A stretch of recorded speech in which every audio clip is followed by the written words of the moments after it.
The blood was still fresh when the lioness understood that something in the territory had shifted forever. It wasn't the hyenas, or the drought, or the scarcity of prey that had broken the pride's balance. It was something no lion on the savannah had ever seen before. A coalition of 5 males, known to the few who dared speak their name as the Thaba Coalition, had vanished in less than 3 seasons. Of the 5, only 1 remained. That shouldn't be possible. In the logic of the savannah, a group of bonded males is nearly invincible. They control territory, secure resources, protect the females. But when those very males start disappearing one by one, when the alliance that seemed unbreakable crumbles from within, something must have failed in a place no one is watching. And there is the first crack in the story everyone thinks they know. Because most people assume a coalition of 5 adult lions can only fall to an external force, a larger rival group, a devastating drought, a disease. But what happened to the Thaba Coalition fits none of those patterns. The 5 males were in their physical prime. They dominated a territory spanning over 160 square kilometers. They had access to abundant prey and several breeding-age females, and yet, by the time the last dry season came to an end, only one of them was still standing. This is the problem with the stories we tell ourselves about wildlife. We think lions are simple, that brute force decides everything, that the bigger they are, the safer they are. But the Thaba Coalition proves exactly the opposite. And what that lone survivor did next, when the territory fell empty and the females began to leave, rewrites everything you thought you understood about dominance and solitude. But there is something almost no one knows about what happened between the moment the 4th male fell and the instant the 5th stood staring at the empty horizon. And to understand it, you have to go back 2.5 seasons. When the Thaba Coalition first formed, the 5 males were not equals. 3 of them were brothers, born from the same litter in a neighboring territory. The other 2 had joined later, after being exiled from their own prides. During the first months, the hierarchy was clear. The 3 brothers, led by the male with the darkest mane, made the decisions. The 2 newcomers followed orders and got the scraps from the largest kills. But then something happened that the researchers following the coalition had not anticipated. The larger of the 2 newcomers, a lion nearly 500 pounds with a scar that crossed his muzzle from side to side, began to challenge the brothers. Not head-on, not with roars or open fights, but in a slower, more calculated way. He started hunting alone, bringing entire kills to the females before the brothers had eaten.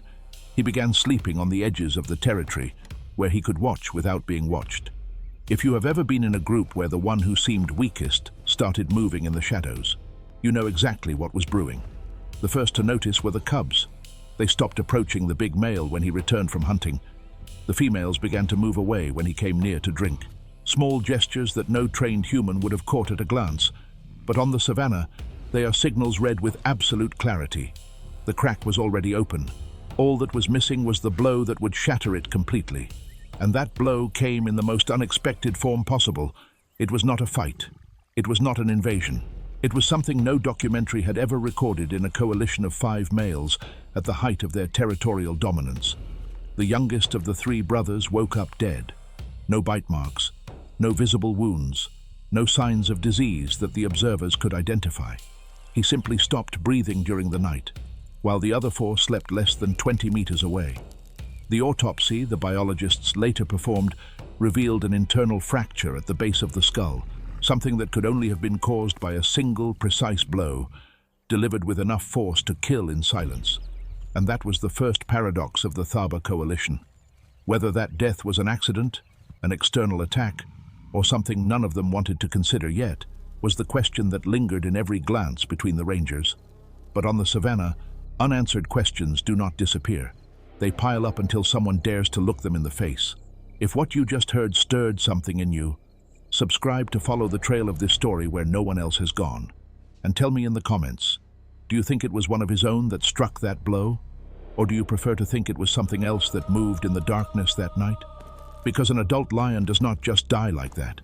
An adult lion is not killed while sleeping without anyone in the group noticing, unless the killer knew exactly where to strike, when to do it, and how to make sure no one woke up. When the biologists shared that information with the park rangers, no one wanted to believe it at first.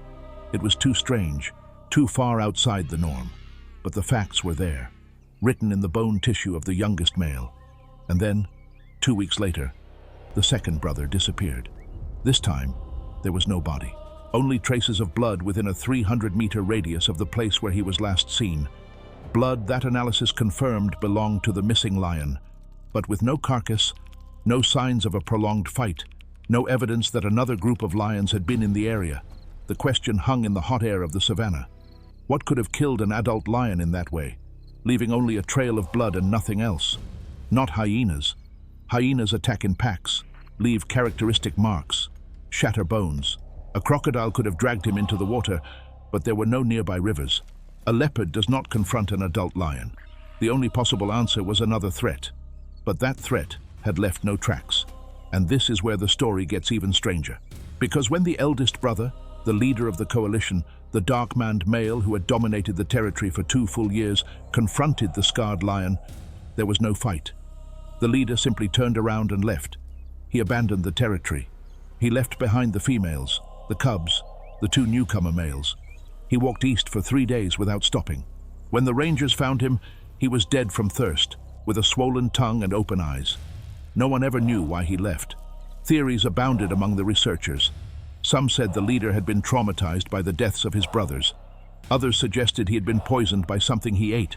But the most uncomfortable explanation, the one few dared to publish, was that the scarred lion had driven him out without needing to fight. That the leader had understood something no one else understood. That the threat that had killed his brothers was not external. That it had been sleeping beside him every night. And that if he stayed, he would be next. If you think this is just a story about lions, stop here for a moment and ask yourself what you would do if you discovered your closest ally is not what they seem. Because what happened next with the 4th male, the last of the brothers still alive, completely changed the understanding of what really happened in the Thaba Coalition. The 4th male tried to flee, but not east like the leader. Instead, north, where he knew a small pride of solitary females might accept him. He traveled for 4 nights, moving only in darkness, crossing hostile territories without stopping to hunt. When the rangers last located him, he was 50 kilometers from his starting point, gaunt and dehydrated. And then he also vanished. His body was never found. But this time, the traces were different. There were claw marks in the earth, disturbed sand, a tuft of mane caught between 2 rocks. Something had happened there, and it was not an accident. When the biologists analyzed the marks, they discovered they matched the claws of a single adult male lion, a large male, with 1 claw specifically worn down on the left side, the claw of the scarred lion.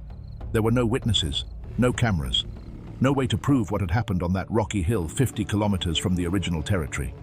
But when the scarred lion returned to the territory 3 weeks later, he carried a fresh wound on his left side, and embedded between his claws was blood that was not his own. The 5 males had been reduced to 1, and now, that sole survivor had a problem that no lion had ever faced under the conditions he would face it. Because ruling a territory alone is not like ruling with allies. The rules change, the threats multiply, and the savannah, already merciless to groups, is infinitely more so to individuals. But this lion, the one who had watched his 4 companions fall one after another, who carried the scar across his muzzle and the blood of his former allies on his claws, had a plan no one expected. A plan that challenges everything documentaries have taught you about the lives of solitary lions. Because most lions who lose their coalition become nomads. Wanderers living on the fringes, hunting small prey, sleeping in others' territories, dying alone somewhere no one remembers. But this male did not do that. What he did was exactly the opposite. And to understand it, you have to observe what happened in the first 72 hours after the last brother disappeared. The lion with the scar didn't go looking for new alliances.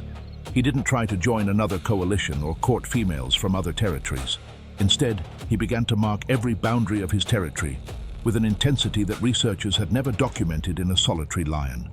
This behavior, marking the territory as if he still had a coalition, is a strategy that most solitary lions would never dare to imitate. If you want to witness how this plan unfolds, a plan that challenges everything the documentaries have taught you, subscribe so you don't miss the next chapters of this story.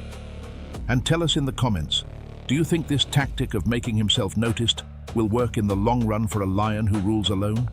He urinated every 300 feet. He clawed the trees until they were stripped bare. He roared for hours from the highest points of the terrain, letting his voice carry for entire miles. This was not the behavior of a lion trying to go unnoticed. It was the behavior of a lion who wanted to be seen, heard, remembered. And it worked. During the first 2 weeks, no other male came near the territory. The marks were too fresh, the roars too frequent. Potential invaders listened and decided to move along. But the problem wasn't just keeping rivals away, it was feeding himself. An adult male lion needs between 5 and 7 kilograms of meat a day to stay in fighting condition. Hunting alone, especially large prey like wildebeests or zebras, is dangerous even for the best hunters. An adult zebra can kill a lion with one well-placed kick, and an injured lion, with no coalition to back him up, is a dead lion. But the lion with the scar had learned something during the months he watched his companions from the shadows, something his brothers never understood. Hunting isn't about strength, it's about strategy, and he had spent years studying. He began to hunt at the times when his prey were weakest, not at dawn, as most lions do, but right after midday, when the sun beats down mercilessly and the animals cluster near the waterholes, dazed by the heat. He always chose the oldest or youngest individuals, the ones that strayed from the group by instinct or weakness, and he attacked fast, without wearing them down, using the element of surprise as his deadliest weapon. In the first 30 days, he killed 7 prey, more than any solitary lion had ever managed in the same period in the recorded history of the ecosystem. But the real challenge wasn't hunting. It was holding the territory without allies, because the Savanna doesn't forget. And the neighboring coalitions, which had initially respected the marks and the roars, began to wonder how it was possible that a single lion was controlling such a large area without help. The rumor spread among the young males, those looking for their first territory, who saw in the solitude of the scarred lion an opportunity. The first to arrive was a 3-year-old male, barely out of adolescence, with a small mane and more enthusiasm than experience. He crept in silently from the southern flank, where the territory narrows between 2 hills. He chose a moonless night, believing the darkness would protect him. The lion with the scar was waiting for him. There was no long fight. There was no wrestling or chasing. The lion with the scar appeared from behind a rock, just as the young male crossed the boundary. A roar, a quick movement, a bite to the neck that lasted less than 10 seconds. The young male fled with a deep wound in his left shoulder and a lesson he would never forget. But the second invader wasn't an inexperienced youngster. He was a 6-year-old male, with his own coalition of 3 lions, looking to expand his territory westward. When his scouts detected that the area was still active but with only 1 occupant, they decided it was time to attack. 3 males against 1. The rules of the Savanna say that in that situation, the solitary lion retreats or dies. There is no middle ground. But the lion with the scar did not retreat, and not because he was stronger, faster, or tougher than his 3 opponents, but because he had done something no other lion in that situation had done before, something that would take researchers months to understand, and that, when they finally did, changed the way lion coalitions were studied forever. The lion with the scar did not wait for the 3 males to cross the territory boundary. He moved before that, during the previous night, when the invaders were still resting 3 kilometers away, confident in their numerical superiority. What he did was simple in theory, but almost impossible to execute. He crept silently to the place where the 3 males were sleeping, picked the one who seemed youngest and least alert, and roared right behind his head. He didn't attack. He didn't touch him. He just roared, with all the force of his lungs, less than a meter away. The young male sprang forward, terrified, and in his confusion crashed into one of his companions. In the darkness, before they could react, the 3 of them tangled in a mess of growls and swipes. They struck each other for several seconds before realizing there was no real enemy. But the damage was already done. 2 of them were bleeding from cuts they had inflicted on themselves. The lion with the scar was already gone, and that was his strategy for the months that followed. He didn't fight. He didn't confront. He didn't exhaust himself in direct combat he knew he would lose. Instead, he sowed chaos before the conflict began. He appeared at the most unexpected moments. He disappeared before he could be seen. He left marks that suggested he wasn't alone, that perhaps there was another lion hidden somewhere in the territory. waiting. It was an illusion, but it worked. Because on the savanna, the perception of danger is just as real as danger itself. If an invading coalition believes there are two lions waiting for them instead of one, they hesitate. And in hesitation, they retreat. What the lion with the scar had understood, and what set him apart from any other recorded solitary lion, was that territorial warfare isn't won with muscle. It's won with information. It's won by sowing uncertainty in the opponent's mind before the first claw touches the ground. During the first 6 months as sole sovereign, he repelled 4 different coalitions. He never lost a fight because he never allowed one to happen. Each time, his strategy was different. Each time, the invaders retreated more confused than defeated. But this way of ruling came at a cost that no lion could avoid forever: physical wear and tear, loneliness, the accumulation of threats that, over time, began to coordinate. And it was then, just as it seemed the lion with the scar had mastered the art of solitary survival, that the true challenge appeared on the horizon. A coalition of 4 males, far more organized than the previous ones, had been watching from a distance. They hadn't fallen for the traps of confusion the solitary lion used.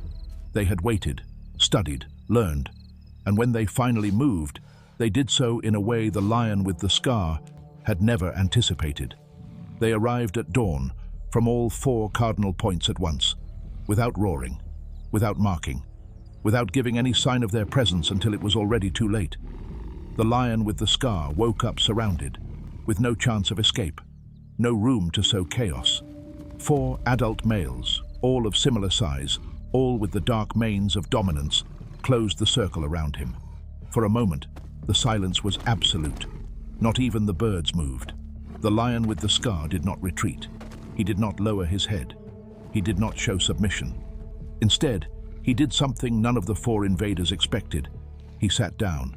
He sat down in the center of the circle with the white scar across his muzzle and looked each of the 4 males directly in the eyes, one by one, without haste, as if he were evaluating something they couldn't see. And then he spoke, not with words, but with the language lions understand better than any roar.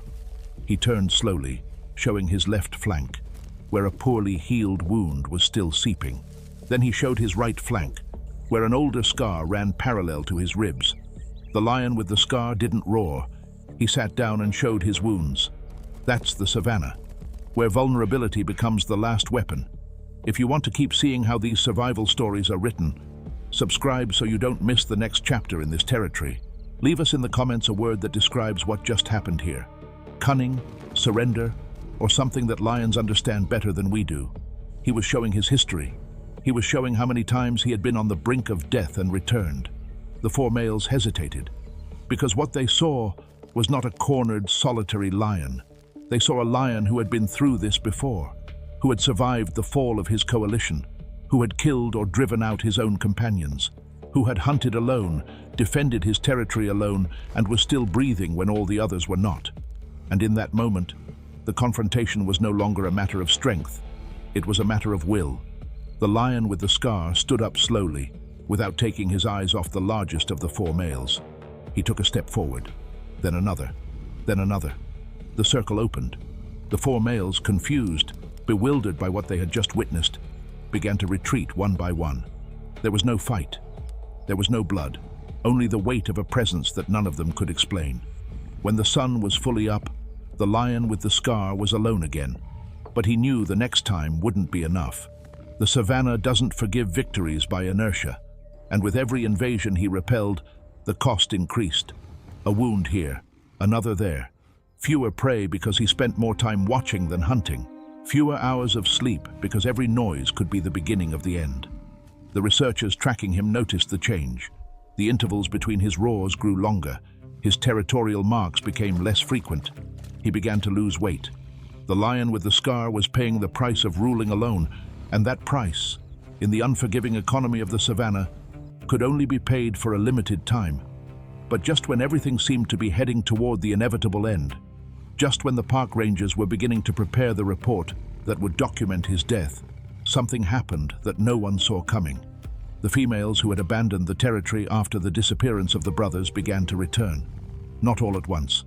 First one, young, with 2 small cubs. Then another, older, with a scar on her left ear. Then another and another.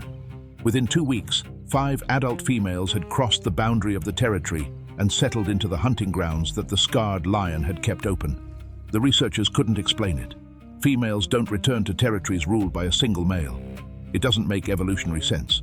A solitary male can't protect a pride, can't defend the cubs from outside threats.